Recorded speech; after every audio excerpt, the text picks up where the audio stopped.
There is a peculiar irony woven into the rhythm of existence. Before a man is entrusted with influence, with power, with a kingdom, he is made to stand alone. This solitude is not the cruel exile it may appear to be. Rather, it is initiation. Life, or if you like, God withdraws the comforting noise of companionship, the security of applause, and the shelter of familiar patterns, until a man finds himself face to face with nothing but his own being. You see, most people never encounter themselves directly. They are endlessly defined by the crowd, by family, society, the shifting winds of approval. But when the crowd dissolves, when silence presses in, one must discover whether there is a center strong enough to bear the weight of a kingdom. For if you cannot govern your own soul, how could you ever govern the souls of others? It is in this wilderness of aloneness that a strange alchemy takes place. What once felt like abandonment begins to feel like consecration.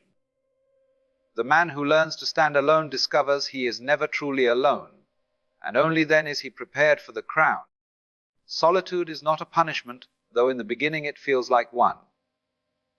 When a man suddenly finds himself stripped of the crowd, abandoned by familiar voices, and set apart from the warm noise of belonging, the natural instinct is to feel exiled, as though life has cast him aside. But look deeper, and you begin to see that this is how God works with those he wishes to elevate. He draws them out, away from the comfort of collective thought, into the stillness where they can finally hear the whisper of their own soul. For as long as you are surrounded by constant affirmation, distraction, and the presence of others, you are never truly alone with yourself. And unless you can bear the silence of your own being, you will never know the strength it takes to bear the responsibility of a kingdom. In solitude, the masks begin to fall away. You can no longer hide behind the image you present to others, because there is no audience left to applaud it. You begin to meet yourself as you truly are, raw and unadorned. That is why solitude is frightening, because it reveals. Yet it is also liberating, because in that revelation lies authenticity. You see, God does not call a man to stand alone because he delights in his suffering, but because he knows that the man must be emptied of the noise of others before he can be filled with the wisdom required to lead. The great figures of history and scripture share this pattern. Moses was alone in the desert. David was alone with his sheep before he became king. Even Christ was driven into the wilderness for 40 days before he began his ministry. This is not coincidence. It is the rhythm of preparation. To be entrusted with influence, one must first learn to breathe in the air of aloneness and not suffocate under it. One must discover that solitude does not mean abandonment, but transformation. What is revealed in solitude is not simply the fragility of a man, but also his hidden strength. It is in the absence of applause that you learn whether your convictions are real. It is in the silence that you hear the quiet guidance that has always been drowned out by the clamor of society. And in that deep stillness, something extraordinary happens. You realize that you are not, and never were, truly alone. For the same presence that called you into solitude is the one that inhabits the silence with you. Thus, solitude becomes the proving ground of kings. It is not an exile, but an initiation. The man who resists solitude will forever chase validation, but the man who embraces it becomes rooted, unshakable, and ready. Only when you have stood with nothing can you be trusted with everything. And so God, in his strange wisdom, makes a man stand alone before he places a crown upon his head. When a man is drawn into solitude, he soon discovers that aloneness has a way of stripping him bare. All the things he once clung to, the opinions of others, the status he carried, the labels that gave him identity, suddenly fall away, and he is left staring at himself without the ornaments. At first, this feels like loss. The human mind is so accustomed to defining itself by comparison and affirmation that when these are removed, it feels as though the ground has vanished beneath one's feet. Yet this stripping away is not destruction. It is refinement. It is the sacred fire of truth, burning away the illusions that prevented you from knowing who you really are. Illusions are comforting. They tell us we are secure because of wealth, important because of reputation, loved because of approval. But when life, or God, withdraws these illusions, a deeper reality emerges. You begin to realize that none of these things are truly you. They are garments you wear, roles you play, but they are not your essence. When you are alone, the role falls away, and the actor must face himself without costume or script. And that is when the most profound question arises: who am I when there is no audience? This question unsettles the ego, because the ego is built entirely on external reference points. It thrives on how others perceive you. But the soul is not the ego. The soul does not require applause or recognition to exist. The stripping away of illusions is therefore the process by which God liberates you from the fragile scaffolding of false identity, so you can finally encounter your eternal self. It is not an easy encounter. Many resist it. Some rush back to the crowd, desperate for distraction, unwilling to let the illusions burn. But those who endure the fire emerge with a new kind of clarity, a clarity no crowd can give and no loss can take away. In this nakedness, you realize how little control you ever truly had. You realize that status and possessions, no matter how firmly grasped, are like sand slipping through the fingers. You realize that love based on performance or expectation is never secure. And as these realizations dawn, the heart softens. It learns humility. It learns trust. For when you see that everything you thought was solid is impermanent, you begin to anchor yourself in that which is unchanging, that which lies beyond illusion. And here is the paradox. Once you no longer cling to illusions, you are finally free to hold life with open hands. You can lead without needing to dominate, love without needing to possess, live without needing constant reassurance. That is the kind of man who can be given a kingdom, for he no longer mistakes the crown for himself, nor the throne for his worth. He knows who he is without them, and so he can carry them without being consumed. This is why God strips a man before he blesses him, so that the blessing does not become his prison. When a man has passed through solitude and endured the stripping away of illusions, something remarkable begins to take shape within him, the birth of inner authority. This authority is not loud, not domineering, not the kind that demands recognition from others. It is quiet, steady, and immovable. Like a mountain that does not boast of its height yet, stands unshaken through storm and season. Inner authority arises when a man discovers that his worth, his direction, and his strength are no longer dependent on the shifting tides of public opinion. He no longer leans on the applause of others to know who he is, nor does he collapse when that applause fades. He has found within himself a kingdom that cannot be taken away. You see, the world trains us to depend on outer signals: approval, validation, comparison, recognition. And as long as a man lives by these signals, he is not free, he is a slave to the ever-changing moods of the crowd. But when God makes a man stand alone, when he strips away illusions, he teaches him the profound lesson that true authority cannot come from without. It must be born within. It is in the silence of isolation that the man begins to hear his own voice, distinct from the voices of expectation. And as he learns to trust that voice, to follow the compass of his soul, rather than the shouts of the crowd, his inner authority solidifies. This kind of authority is different from arrogance. Arrogance is brittle. It shouts loudly because it secretly fears being ignored. Inner authority is calm because it knows it is rooted in something eternal. It does not need to prove itself. It does not need to fight for attention. A man with inner authority can walk into a room without demanding respect, and yet respect naturally gathers around him because people sense he is anchored in something deeper than circumstance. It is also from this place of inner authority that true leadership is born. A man who has not mastered himself cannot hope to guide others wisely. If he is still swayed by every opinion, every temptation, every fear of disapproval, he will lead not from strength, but from insecurity. But the man who has learned to stand firm within himself, who has walked through the wilderness and found God's voice in the silence, becomes a vessel of stability for others. His presence itself becomes a kind of shelter, because it reflects a stability not borrowed from the world, but flowing from within. This is why God will not grant a man a kingdom until he first discovers inner authority. For crowns and thrones are fragile things. They can intoxicate and corrupt. Only the man who has already found his foundation apart from them can bear their weight without being destroyed. And so the crown is not the source of his authority, it is merely its recognition. The kingdom does not make the man, grounded in inner authority, makes the kingdom. Power is one of the most misunderstood realities in human life.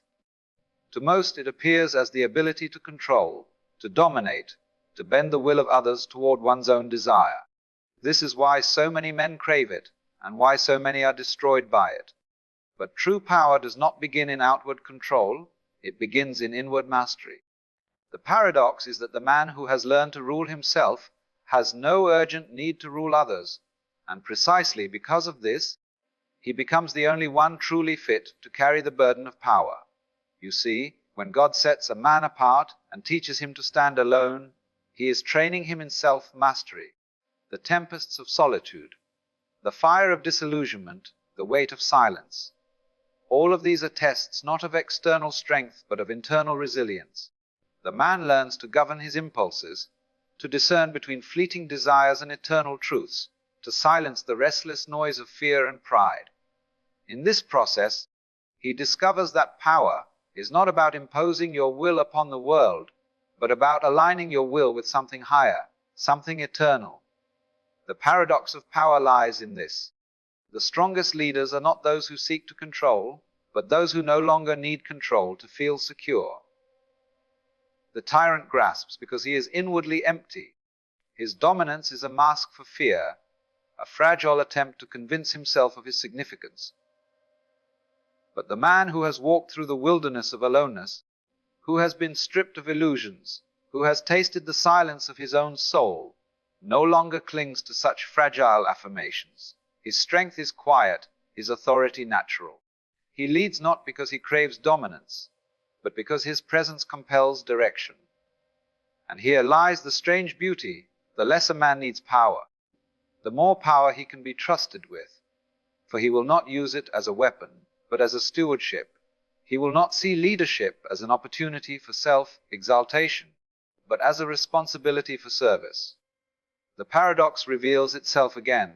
The man who seems least hungry for power often becomes the one most worthy of it, because he has mastered the first and greatest kingdom, himself. This is why God does not hand crowns to men who have not walked through fire.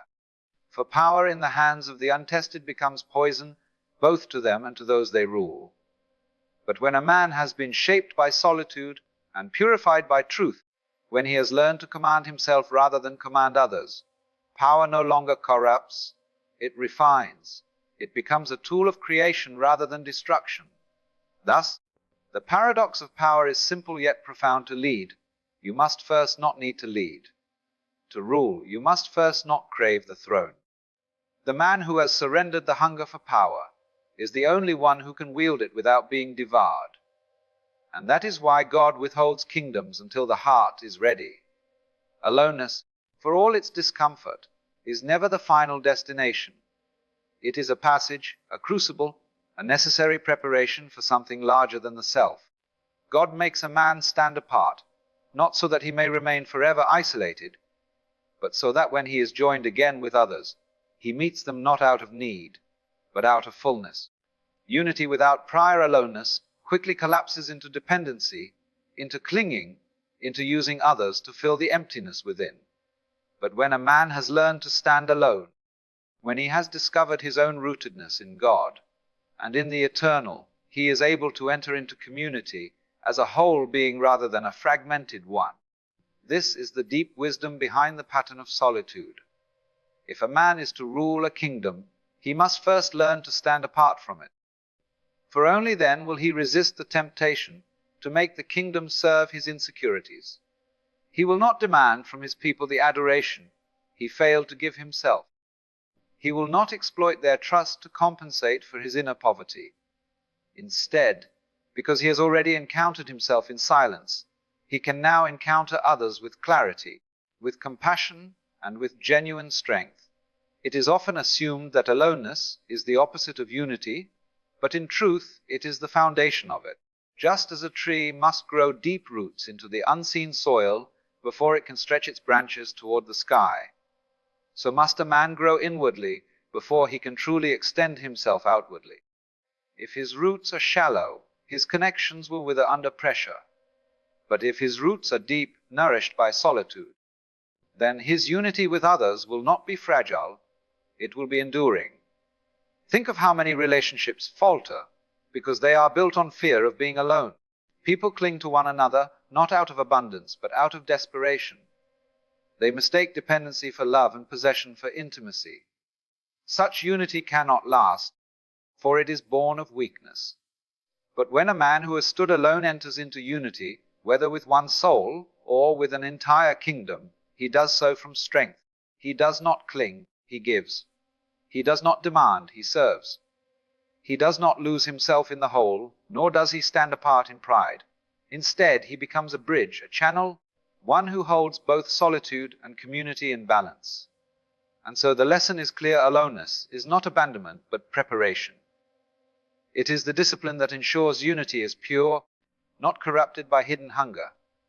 God makes a man stand apart, so that when he is finally joined to his kingdom, he rules not from emptiness, but from wholeness.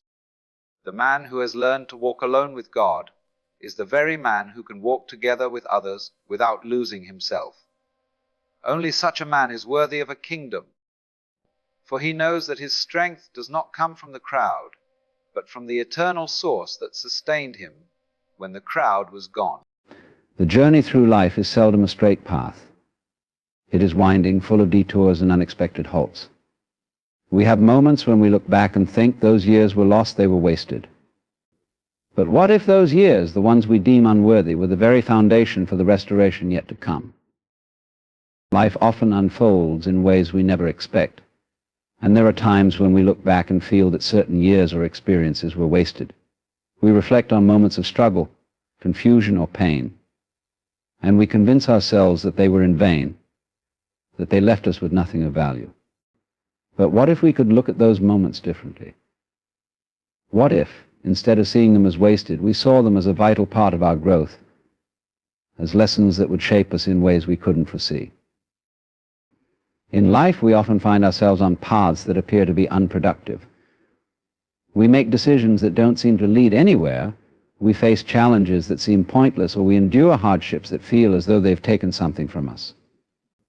It is easy to fall into the trap of believing that these experiences were wasted.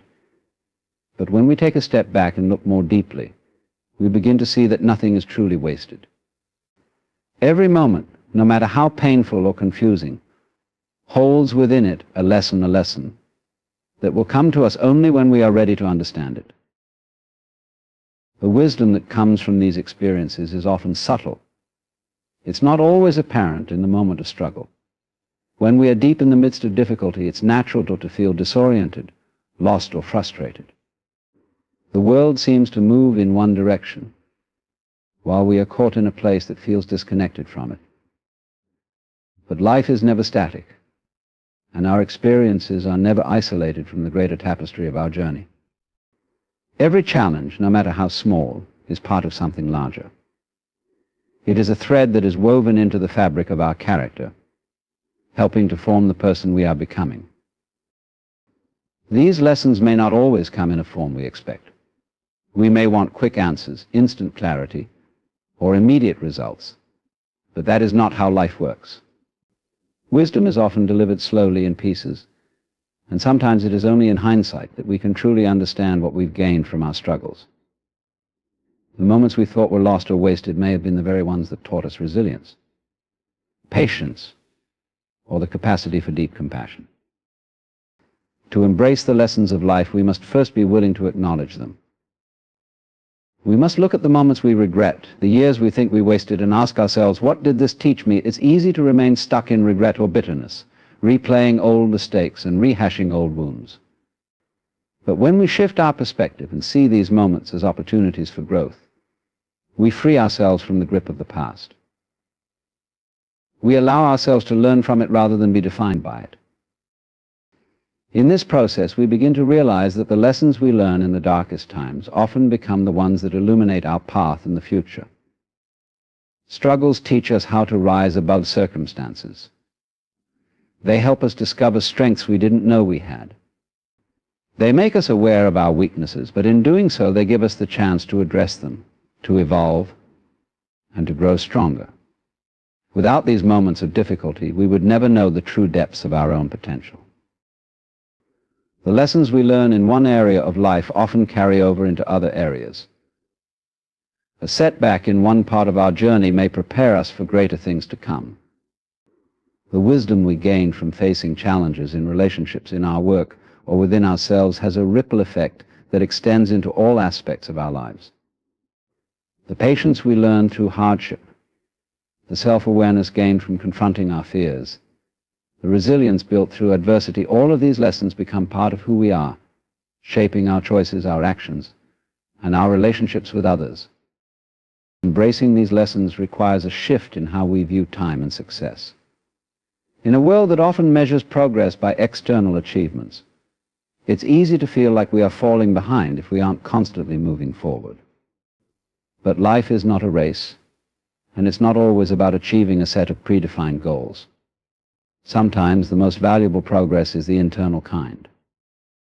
It is the quiet transformation that happens when we learn to accept ourselves, when we develop a deeper understanding of our emotions and motivations, and when we discover the strength to keep going despite the obstacles in our way. And to embrace the lessons of life is to acknowledge that we are always in the process of becoming. Every experience, every failure, and every triumph is part of this ongoing journey. When we embrace the lessons, we stop viewing time as something to be measured and quantified.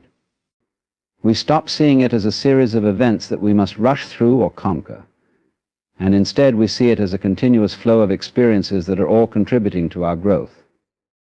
Embracing the lessons is about recognizing the value of the present moment.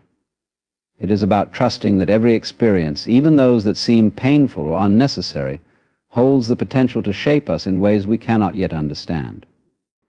We may not always be able to see the full picture while we're in the midst of it, but when we trust the process of life, we come to realize that nothing is ever truly wasted.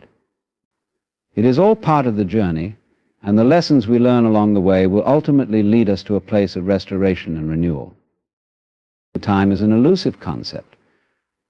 We often think of it as something linear, something that moves forward, always slipping away from us, never to return. The past is behind us, the future ahead of us, and the present moment seems to be fleeting, barely grasped before it's gone. In this sense, time feels like a commodity we can lose, waste, or miss out on. We often speak of wasted time, lost opportunities, and regrets over the things we didn't do when we had the chance. But what if the very idea of lost time is an illusion? When we look back on our lives, it's easy to feel that we've let valuable years slip through our fingers. We recall moments when we felt stuck, when we seemed to be going nowhere, or when we could not see the fruit of our efforts.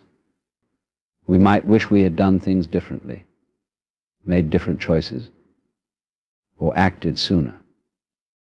These feelings of loss can haunt us, making us believe that we have missed something essential in the course of our journey. But the truth is, this sense of lost time is more a creation of the mind than a reflection of reality. Time is not something we can truly lose. It is not a resource that once spent is gone forever. This perception of time as something we are running out of or losing comes from our attachment to an idea of how things should be. We are often so caught up in the idea of progress, of moving forward and achieving certain goals, that we fail to see the inherent value in every moment, regardless of how it looks in the context of our larger plans. We see time in a fragmented way, imagining that it can be reduced to measurable moments of productivity or success, and when we don't meet these expectations, we feel as if time has been wasted. But life is not merely a sequence of outcomes or achievements. The experiences we have, even those that seem unremarkable or imperfect in the moment, are all part of a larger unfolding process. The moments we consider to be lost are often just moments of rest, reflection, or preparation, even if we don't see them that way at the time. There is a rhythm to life, one that moves through seasons of activity and rest, of growth and dormancy. Time is not linear in the sense that it is constantly progressing toward a defined end. It is cyclical, moving through patterns that we cannot always predict or control. In this context, the idea of lost time loses its grip. Each moment contributes to the fabric of who we are. Every step we take, even when it feels like we're standing still, has a purpose. The time we think we wasted may have been the very time we needed to recalibrate, to heal, or to learn lessons that we were not ready to understand before. There are moments in our lives that feel like nothing is happening, but in reality, something is always happening. Our minds and hearts are always processing, always evolving, whether we recognize it in the moment or not. Consider the cycles of nature. There are times when plants lie dormant, seemingly doing nothing, but beneath the surface they are growing roots, gathering strength, preparing for the next cycle of growth. Similarly, there are times in our lives when we feel like we're doing nothing, but we are actually undergoing a process of internal growth, learning patience, resilience, or self-awareness. These seasons of quiet are just as important as times of outward achievement, for they lay the groundwork for what is to come. When we think of time as something that is slipping away, we can also fall into the trap of thinking that we have missed our chance. We tell ourselves that it's too late to do certain things, that we've already lost the opportunity, or that our best years are behind us. But this belief is rooted in a false understanding of time. The idea that time has passed us by assumes that there is only one right moment for everything, and that once that moment is gone, it can never return. However, life is not about finding the perfect moment, it is about showing up fully in the moment you are in. Every moment offers a new opportunity, a chance to begin again, to course correct, or to shift direction. What seems like wasted time is often just time that was needed to arrive at the right point in our lives. The illusion of lost time also ties into our constant comparisons with others.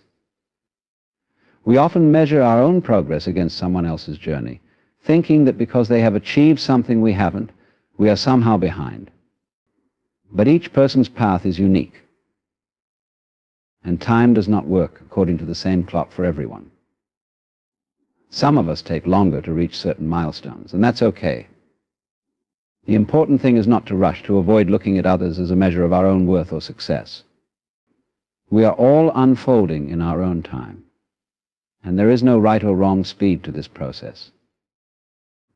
The notion of lost time evaporates when we begin to accept that there is no such thing as wasted time in the grand scope of life. Every moment is part of the journey, every season holds its value, and every experience adds to our growth in ways that we may not immediately see. When we stop measuring time in terms of success and failure, we free ourselves from the tyranny of this illusion. Time becomes less about what we've missed and more about what we can embrace in the present moment. And in that acceptance, we begin to understand that time is not something to be lost, it is something to be experienced fully and without regret. There is a profound and subtle wisdom in surrendering to the greater flow of life, a wisdom that comes from releasing the illusion of control and embracing the natural rhythm of existence.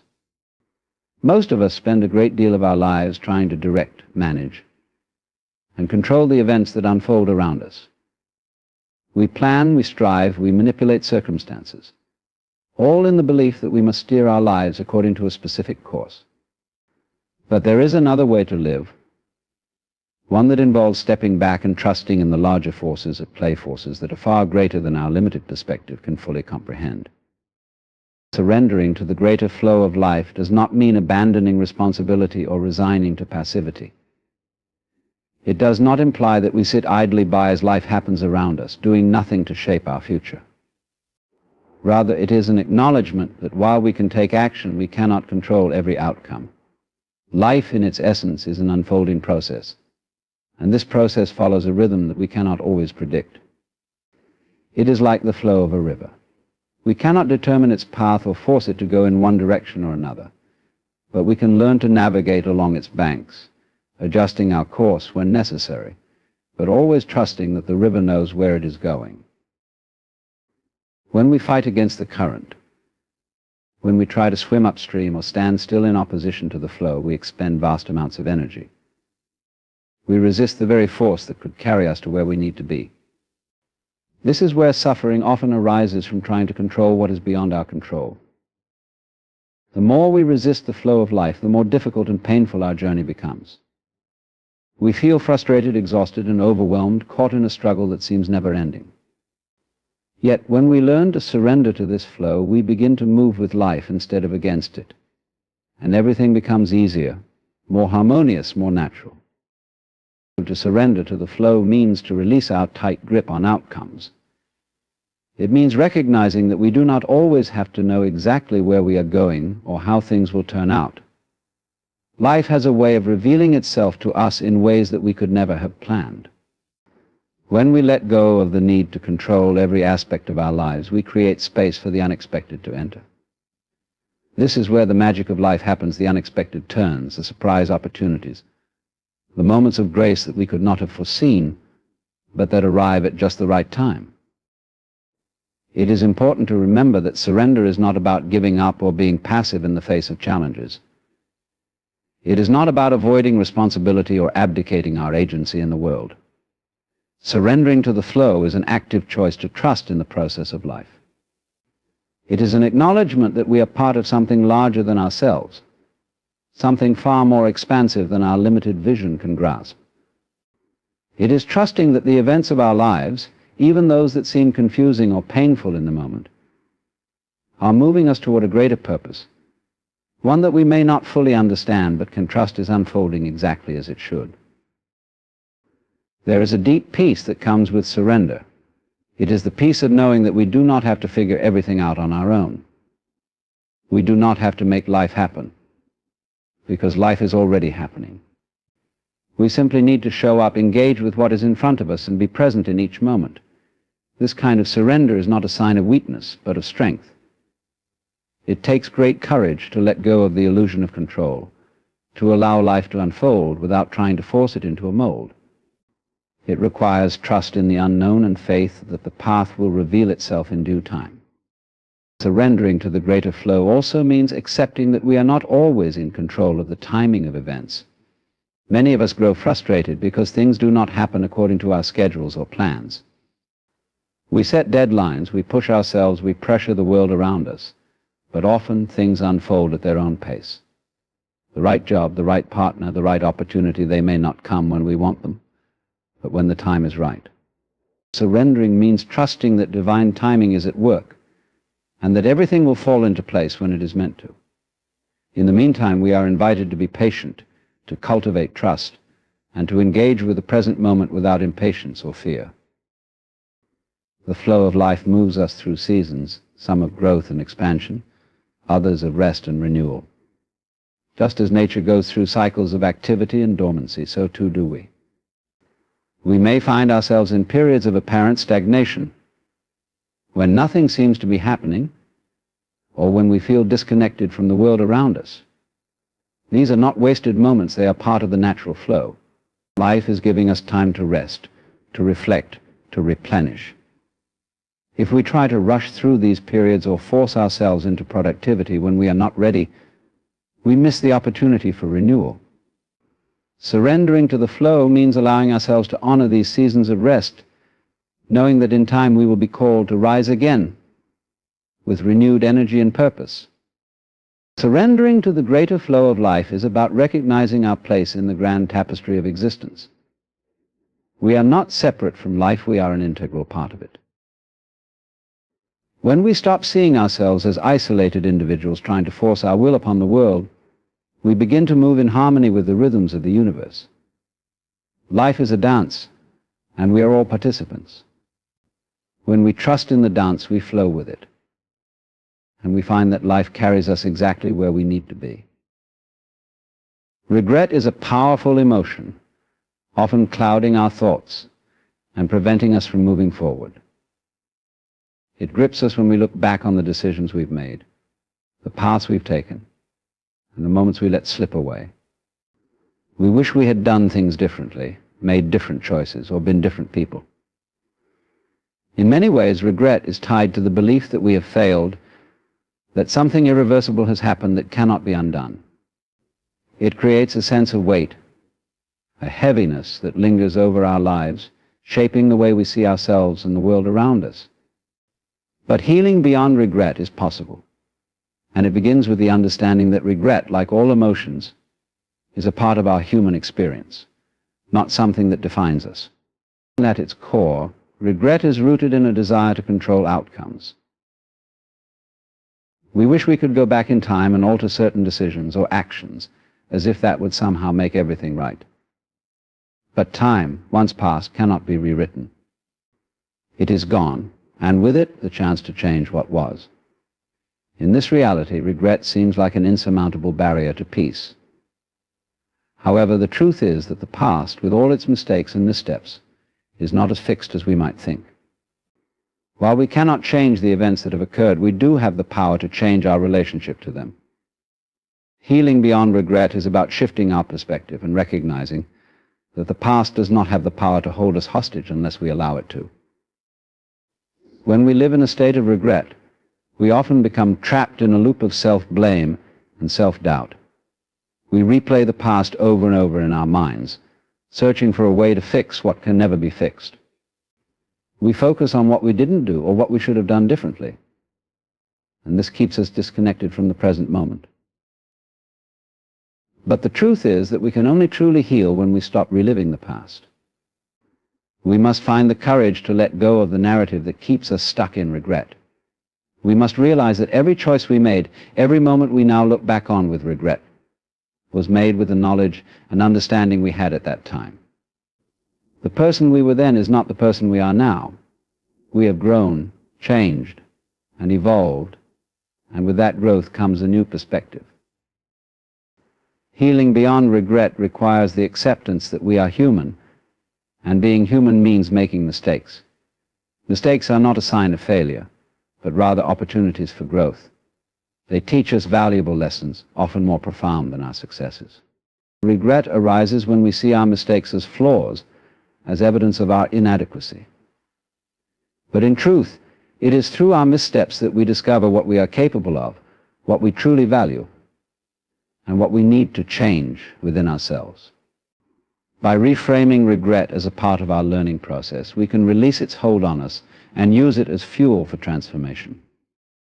Part of healing beyond regret is learning to forgive ourselves. We are often our harshest critics, holding ourselves to impossibly high standards. We demand perfection, and when we fall short, we punish ourselves with regret. But self-forgiveness is essential for healing. It is the recognition that we are doing the best we can with the knowledge, resources, and emotional capacity we have at any given moment. When we forgive ourselves, we release the burden of guilt and shame that keeps us tethered to the past. Self-forgiveness opens the door to self-compassion, allowing us to treat ourselves with the same kindness and understanding that we would offer a friend who is struggling.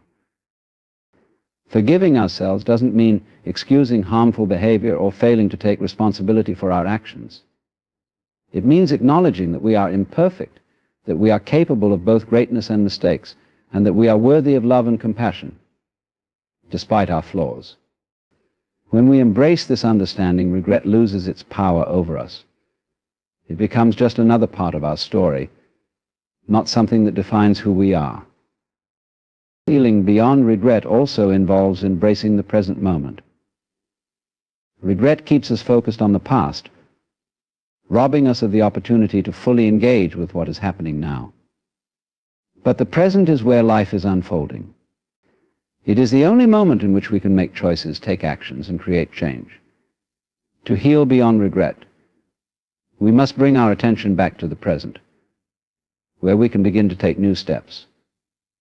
This doesn't mean that we ignore the lessons of the past or pretend that our regrets don't exist. It means that we use the wisdom of those experiences to guide us forward, rather than allowing them to weigh us down. Living in the present also means embracing the reality that the future is unknown. We cannot predict what will happen, and we certainly cannot control it. But by healing beyond regret, we open ourselves up to the possibility of a future that is shaped by the choices we make now, not by the mistakes of the past. The more we focus on the present, the more we can act with intention, making decisions that align with our values and goals. In this way, we begin to create a future that is free from the chains of regret. There is a deeper peace that comes when we let go of regret. It is a peace that arises from the understanding that we cannot change the past, but we can always choose how we relate to it. It is a peace that comes from accepting ourselves as we are, imperfections and all, and knowing that we are worthy of love and growth. Healing beyond regret is not about forgetting the past or erasing it from our lives.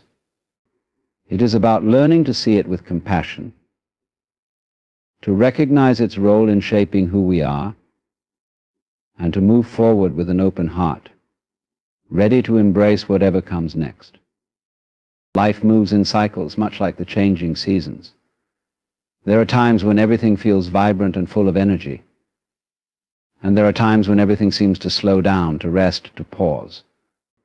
In these quieter moments, we often feel the weight of stillness, wondering if we are wasting time or if we are somehow falling behind. But the truth is, these periods of dormancy are not wasted. They are simply a season of renewal, a time for growth and transformation that happens beneath the surface, often unnoticed. Just as nature has its seasons of rest, so too do we. These quieter, more reflective times are as essential to our journey as the moments of outward success and achievement. Renewal is not always an obvious or dramatic shift. It does not always happen in a flash of insight or a sudden burst of energy. More often it is a quiet, gradual process that takes place over time, like the slow unfurling of a bud into a flower. Renewal begins when we allow ourselves to step back from the noise of everyday life, from the constant pressure to achieve, perform, and succeed. It is in these moments of pause, when we stop and take a breath, that we allow the space for new growth to begin. Renewal is a gift we give ourselves when we give up the need to rush, when we stop forcing things to happen, and allow them to unfold at their own pace. This season of renewal is often marked by introspection. It is a time when we turn inward and reflect on our lives, on our journey, and on who we have become. It is not about looking back in regret or longing for what could have been. Rather, it is about looking with gratitude at the lessons we have learned, the experiences that have shaped us, and the growth that has taken place, often without our even realizing it. During this time, we can ask ourselves important questions. What have I learned from the challenges I've faced? How have I changed as a result of my experiences? What do I need to let go of in order to move forward? This period of renewal also involves releasing what no longer serves us. It might be old beliefs that limit our potential, toxic relationships that drain our energy, or habits that keep us stuck in cycles of unproductive thinking. Renewal requires us to be willing to release these things, not out of a sense of loss, but as an act of self-liberation. Letting go is not about forgetting or dismissing the past, but about making room for something new. Just as the earth must shed its leaves to make way for new growth, we too must make space in our lives for fresh beginnings. This process can be uncomfortable, as it often involves facing fears, insecurities, or parts of ourselves we have avoided. But in this discomfort lies the seed of transformation. The season of renewal is not just about shedding the old, but also about nurturing the new. It is a time to cultivate new dreams, to plant the seeds of future possibilities. Renewal invites us to reconnect with what truly matters to us, to rediscover our passions, and to realign with our purpose. It is a time to ask ourselves, what do I truly want to create in my life? What does my heart long for? By taking the time to reflect on these questions, we can begin to set new intentions for the future, guided by clarity and purpose. This renewal is not about external accomplishments or goals, but about coming back into alignment with our authentic selves, the person we were always meant to become. It is also a time to nurture our well-being, to care for ourselves in a deeper, more intentional way. In the hustle of life, we often forget to care for our own needs, pushing ourselves to the brink of exhaustion. But renewal requires us to slow down, to listen to our bodies, to rest and recharge. Just as a tree cannot grow without adequate nourishment, we too cannot continue to thrive without taking time for self-care. Renewal involves nurturing our bodies, minds, and spirits, allowing ourselves to heal and replenish, so that we can continue to grow and move forward with energy and clarity. This season of renewal is also about patience. It's easy to become frustrated when things are not moving as quickly as we want them to. We may feel the urge to rush through the quiet moments, to move on to the next phase of action and productivity. But true renewal takes time, and it cannot be rushed. Just as a seed takes time to sprout, grow, and bloom, our own renewal requires patience and trust in the process. We must trust that even when we cannot see immediate results, the work is being done. Beneath the surface, things are shifting, changing, and growing in ways we cannot always perceive.